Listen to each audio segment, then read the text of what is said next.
Good morning, Alex and friends. I'm Grace. Today is Thursday, July 9th, 2026, and you're listening to Alex's News.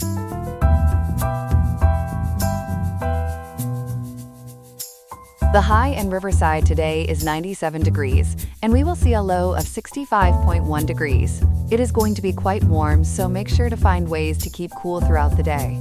Coming up, we are investigating the escalating tensions between the United States and Iran that have many concerned about the possibility of war. We will also examine the situation in Houston, where a shooting involving ICE agents is sparking widespread demands for accountability and answers. In addition to these major topics, we will bring you several other important stories making headlines around the globe today. All this and more coming up on Alex's News. Stay tuned.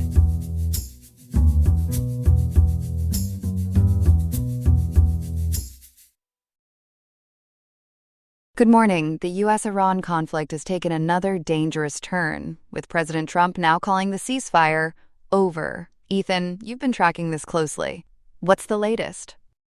Good morning, Grace. As we reported last week, that fragile ceasefire was already hanging by a thread. Well, President Trump made it official yesterday, declaring the ceasefire over during a NATO summit in Ankara, Turkey. He said this at the Bestepe presidential compound. According to NPR, the announcement really strained U.S.-European relations, and it hijacked a summit that was supposed to focus on the unity of the transatlantic alliance. So what actually triggered this latest flare-up? It came down to Iranian attacks on commercial shipping in the Strait of Hormuz.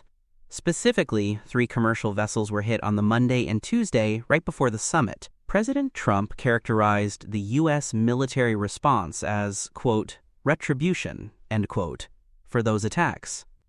And on Truth Social, he warned that strikes would get, quote, much worse, end quote, if any more ships were targeted. And the U.S. military followed through on that warning? They did. U.S. Central Command, or CENTCOM, conducted 2 consecutive nights of retaliatory strikes. During the second wave alone, they hit approximately 90 targets. According to NBC News and The Washington Post, those targets included military logistics infrastructure along the Iranian coastline, naval capabilities, coastal surveillance assets, and missile and drone storage sites, plus air defense systems. Did CENTCOM explain what they were trying to accomplish? Yes, CENTCOM said the strikes were meant to degrade Iran's ability to threaten, quote, innocent civilian mariners, end quote, and the freedom of navigation through the Strait of Hormuz. That's really the heart of this. The strait is one of the world's most critical oil choke points, and by degrading those coastal and naval assets, the U.S. is trying to make it harder for Iran to keep hitting ships there. How did Iran respond to those strikes? Iran launched drones and missiles at U.S. military installations across the Gulf. The Islamic Revolutionary Guard Corps identified attacks on 4 specific bases. 2 are in Bahrain, Sheikh Isa and Jufair, and 2 are in Kuwait, Ali al-Salam, and Arifjan. Iranian military sources also claimed they targeted fuel tanks in Bahrain and an early warning system in Qatar. That's a wide range of targets. What do we know about casualties? The toll has been serious, especially inside Iran. The Iranian Health Ministry spokesperson, Hossein Kermanpour, reported at least 14 deaths and 78 injuries over the 2 days of U.S. strikes. NBC News reported a guard was killed at an airport in Iranshar, and they noted verified videos of a ruined maritime traffic control tower and explosions in Chabahar, Sirik, and Bandar Abbas. And on the U.S. and Gulf side of things? In Kuwait, the Defense Ministry said many projectiles were intercepted, but those interceptions caused damage to, quote, several locations, end quote. At least 1 person was reported injured there, and we're told they're in stable condition. There's been no immediate official word on structural damage or casualties at the U.S. bases in Bahrain or Qatar. One bit of reassuring news, though. Iranian state media reported widespread power outages across half of Chabahar. But the Mehr news agency confirmed the Bushehr nuclear power plant sustained no damage. Let's talk about the president's tone. How is he framing all this? He's taking an extremely hardline approach. Trump described Iranian leaders as, quote, scum, end quote, sick people, end quote, vicious, violent people, end quote. Speaking to reporters on Air Force One, he framed the conflict as a, quote, denuking of Iran, end quote, rather than a conventional war. And he made a striking personal claim, saying he is, quote, no one on the kill list for Iran, end quote. Is there any room left for diplomacy here? That's the big question. Trump actually admitted that Tehran had called him about peace efforts. He said Iran, quote, want to make a deal so badly, end quote. But he was skeptical, questioning whether they're, quote, worthy, end quote, of a deal, or would even honor one. He called further negotiations a, quote, waste of time, end quote, and said, quote, let's just finish the job, end quote. So the door to talks looks like it's closing fast. You mentioned a possible naval blockade. What's the situation there? The reporting is a little mixed on that. NBC News reported that Trump said the U.S. was, quote, reimposing its naval blockade, end quote. But CBS News framed it more tentatively, reporting he said the U.S., quote, might reinstate the naval blockade of Iran's ports and associated vessels, end quote. Either way, a blockade would dramatically raise the stakes and put even more pressure on global shipping. And speaking of pressure, what's happening in the energy markets? Oil prices surged, as you'd expect. U.S. crude jumped to a high of $76 per barrel, closing at $73.52, up 4.4%. Brent crude reached $80 per barrel, closing at $78.02, up 5.2%. When one of the world's key oil corridors is under threat, those spikes ripple straight through to what people pay at the pump. There's also a human cost at sea, isn't there? Absolutely, and this often gets overlooked. Arsenio Dominguez, who heads the UN Maritime Agency, reported that roughly 6,000 seafarers remain trapped around the Strait of Hormuz right now. And to put that in perspective, back in March, during an earlier phase of this war that began on February 28th, the number peaked at 20,000 seafarers trapped on 2,000 vessels. So these are real people stuck aboard ships in a conflict zone. Now, this all unfolded at a NATO summit. Were there other developments worth noting? Quite a few, actually. On Syria, Secretary of State Marco Rubio indicated via X that Trump has notified Congress of his intention to rescind Syria's, quote, state sponsor of terrorism, end quote, designation. That's a significant policy shift. Trump also announced $3 billion in new defense investments, including a Lockheed Martin Patriot missile sustainment facility in Europe and a partnership between Lockheed Martin and Rheinmetall for Army tactical missile systems. It sounds like there was some friction with allies, too. There was. Trump expressed a desire to halt trade with Spain over its defense spending and over the Iran war. And in a surprising moment, he suggested that Greenland, quote, should be controlled by the United States, end quote. That prompted Denmark's leader to vow to defend the territory. So even inside this alliance summit, you had real tension bubbling up alongside the Iran crisis. So where does all this leave us heading into today? We're at a very precarious moment, Grace. The ceasefire is officially dead, the president is talking about finishing the job rather than negotiating, and a naval blockade may be on the table. Meanwhile, oil markets are jittery, and thousands of seafarers remain stranded. The next few days will really tell us whether this settles into a standoff or escalates further. Ethan, thank you for breaking all that down for us. We'll be watching closely as this develops. Thanks, Grace. Happy to help. Welcome back. This morning we're following a deadly immigration enforcement operation in Houston that's raising serious questions. Our reporter Chloe has been tracking it. Chloe, what happened? Good morning, Grace. On Tuesday, July 7th, at around 6:50 in the morning, a 52-year-old Mexican man named Lorenzo Salgado Araujo was fatally shot by an immigration and customs enforcement officer. It happened during a traffic stop in Houston's East End, in the Magnolia Park area near the 2nd Ward. The Department of Homeland Security described it as a, quote, targeted enforcement operation, end quote. That was just 2 days ago, and the fallout has been intense. 2 days ago, so this is still very raw. Where exactly did the shooting take place? It happened right between a barbershop and a psychic reading shop, so this was a busy commercial stretch. The Houston Fire Department reported that medical responders found the victim with a gunshot wound to the abdomen.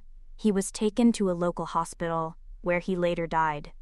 What makes this so difficult is that we have two very different stories about how it unfolded. Let's start with the official version. What does the government say? According to statements from DHS and ICE, Salgado Araujo was undocumented and tried to evade arrest. They say he refused multiple verbal commands and then tried to ram an ICE vehicle. The agency asserts he attempted to run over an ICE agent, and that's when the officer fired in self-defense. So from their perspective, this was a threat to an officer's life. And the family tells it very differently, I take it? Completely differently, Grace. His son, Ronaldo Salgado, says his father was in a van picking up workers to take them to a home-building site in North Houston. Ronaldo believes his dad may have driven fast because he was being followed by unmarked cars and feared for his tools. He insists his father would have complied if he'd seen visible law enforcement emblems. That detail about unmarked cars is really at the heart of the family's argument. Was there anyone who saw the aftermath? Yes. A bystander named Juliet Martinez recorded video of the scene afterward. It shows Salgado Araujo lying face down on a driveway or sidewalk, bleeding from his stomach and screaming for help. Meanwhile, federal officers stood over 3 other handcuffed men. That footage has become a focal point because no official video has been released to match the government's account. Tell me more about Lorenzo himself. Who was he? Family members describe him as a hard-working family man. He'd lived in the United States for over 30 years, nearly 35, and he worked in construction. According to his son, he helped his children afford college and taught them the values of education and hard work. And importantly, a public records search indicated he had no criminal convictions in Texas. You mentioned he was undocumented.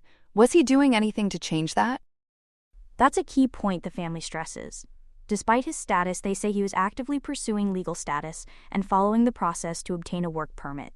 They say he attended all necessary appointments and filed all required documentation. So the family paints a picture of a man playing by the rules, which stands in sharp contrast to how the operation targeted him. Now, who's actually investigating this shooting? This is where it gets complicated. Multiple investigations have been launched, but jurisdiction is contested. The FBI's Houston office is investigating what they call a potential assault on a federal law enforcement officer. Meanwhile, the DHS Office of Inspector General is leading the investigation into the fatal shooting itself. And the Houston Police Department says its officers weren't part of the operation and only assisted with traffic control. It sounds like there's tension between federal and local authorities. Is that right? Significant friction, Grace. The Harris County District Attorney, Sean Terr, stated on X, formerly Twitter, that federal authorities have exclusively handled every aspect of the case, effectively sidelining local officials. The Washington Post corroborated that reporting, noting local officials were shut out of the investigation.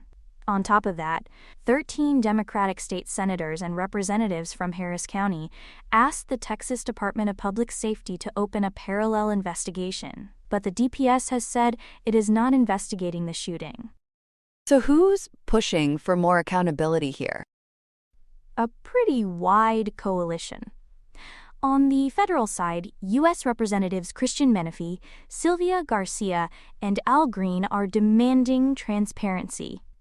Representative Green has specifically requested a hearing from the House Committee on Homeland Security. Civil rights groups are involved too, and so is at least one local official. Which civil rights groups have stepped in? The League of United Latin American Citizens, known as LULAC, has been the most active. They've started a petition calling for the release of all evidence in the case, and they're offering a $5,000 reward for any witness videos that might shed light on what happened. Locally, Houston City Council member Alejandra Salinas has also joined those calls for an independent investigation. This isn't the only case like this recently, is it? No, and that's really important context.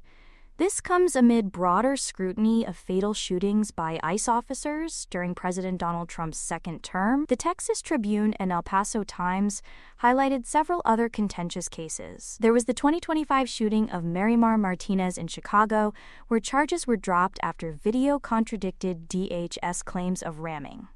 And there were the deaths of Renee Good and Alex Preddy in Minneapolis, where footage raised questions about whether the force used was necessary.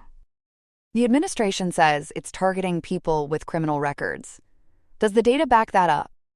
That's the tension at the center of all this. While the Trump administration maintains it targets immigrants with criminal histories, federal data suggests a majority of those arrested under the current administration do not have criminal convictions. And remember, Salgado Araujo himself had no criminal convictions in Texas. So critics argue the enforcement doesn't match the stated priorities. As of today, what don't we know yet? Quite a lot, actually. As of July 9th, DHS still hasn't identified the officer who fired the shot, and no official body-worn or dashcam footage has been released to either confirm or contradict the ICE account.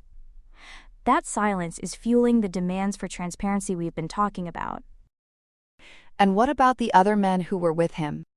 3 other men in the vehicle were detained during the operation, and one of them was Salgado Araujo's uncle. As of Wednesday afternoon, ICE had not identified them. Even more troubling for the family, they hadn't heard from those men at all. So on top of grieving Lorenzo, they're now searching for answers about their other relatives. Where does the investigation go from here? Right now, the pressure is really on the federal agencies to release evidence, especially any video. LULAC's reward could bring forward new witness footage, and Representative Green's push for a congressional hearing could force more disclosure. But with local authorities sidelined and the DPS declining to investigate, the family's path to independent answers is narrow. This is a story we'll be following closely in the days ahead. Chloe, thank you for walking us through such a difficult and evolving story. Thank you, Grace. Here are some other headlines. Things are getting heated in the main U.S. Senate race, and the candidates are certainly feeling the pressure. Democrat Graham Plattner has decided to throw in the towel and drop out of the race following a sexual assault allegation from a former girlfriend. Plattner is digging in his heels, however, denying the allegation and claiming he never tried to pull any strings regarding who replaces him. It seems he is just not in the right state of mind for the job. The main Democratic Party didn't waste any time, holding an emergency meeting this past Wednesday, July 8, 2026. Over 100 state committee members voted to hold a nominating convention to pick a new star for the ticket. According to the law of the land, Plattner must voluntarily step aside by 5 p.m. on July 13, 2026, to make room for other contenders. The party then has until July 27, 2026, to name a replacement. This political shakeup leaves a crucial seat hanging in the balance, just months before the November midterm elections. Turning to the economy, the Federal Reserve is playing hardball.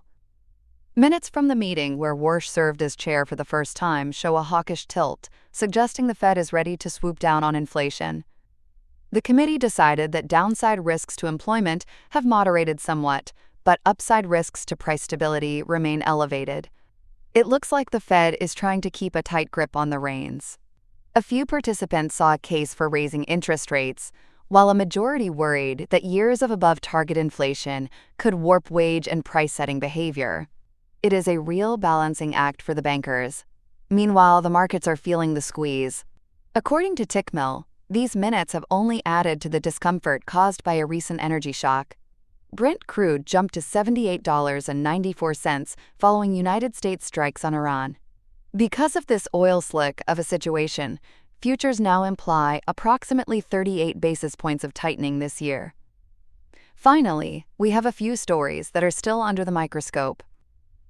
We are looking into reports regarding the Crimson Thread, an Israeli military barrier that is reportedly cutting off the breadbasket of Palestine. It seems the region is really feeling the pinch. We are also investigating a potential proxy war in Sudan, with reports of a secret network fueled by the United Arab Emirates, backing the Rapid Support Forces and their alleged atrocities. We will keep a close eye on these developing stories as we seek to uncover the truth. That's all we have for now. Today's episode was made by Alexander King with Claude Opus 4.8, Gemini Pro 3.1, Gemini Flash 3, and Google Cloud Text-to-Speech. I hope you have a great day. I'll see you tomorrow, Alex.